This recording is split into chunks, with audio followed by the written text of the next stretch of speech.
అధిక బరువుతో బాధపడుతున్నారా? వినీలాస్ వెయిట్ లాస్ డైట్ ప్లాన్ తో ఇంటి దగ్గర నుంచి హెల్దీగా బరువు తగ్గండి. వినాయక చవితి అనగానే తెలుగు వారికి గుర్తొచ్చేది ఖైరతాబాద్ మహాగణపతి. ప్రతి ఏడాది లక్షల మంది బొజ్జ గణపయ్యను దర్శించుకుంటారు.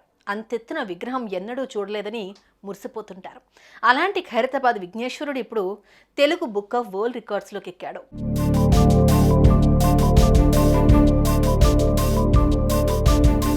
ఖైరతాబాద్ గణేశుడికి ఎంతో చరిత్ర ప్రత్యేకత ఉంది.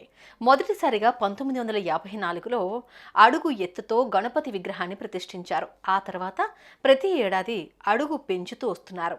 ఈ ఏడాది 70 అడుగుల వినాయకుడిని ప్రతిష్ఠించారు.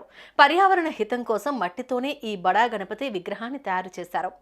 70 అడుగులు భారీ వినాయకుడి కోసం 1000 బ్యాగులు మట్టి, 18 టన్నుల ఇనుము, 2000 మీటర్ల కాటన్ క్లాత్, మరో 2000 మీటర్ల జూట్ క్లాత్ను ఉపయోగించారు. మొత్తం 78 రోజుల్లో ప్రతిమ సిద్ధం చేశారు.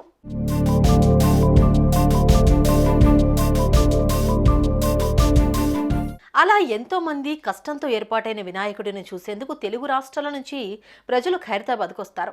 ఇసుకేస్తే రాలనంత జనం వస్తారు. భక్తుల పూజలు అందుకున్న వినాయకుడు సంతోషంగా గంగమ్మ ఒడికి చేరుతాడు.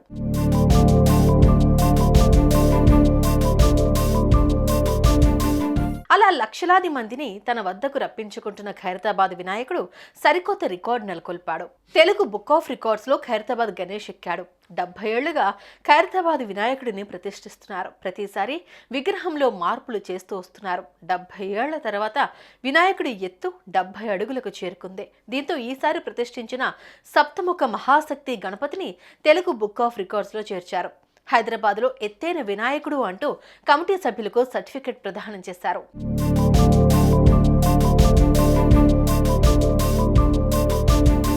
ఖైరతాబాద్ వినాయకుడు ఎంతో ఫేమస్. ఆ ఏరియా పేరు ఫేమస్ అయింది కూడా వినాయకుడి వల్లే అంటారు. అలాంటిది ఇప్పుడు వినాయకుడే రికార్డు నెలకొల్పాడు. ఎవరు ఈ రికార్డ్ బ్రేక్ చేసే ఛాన్స్ కూడా లేదు.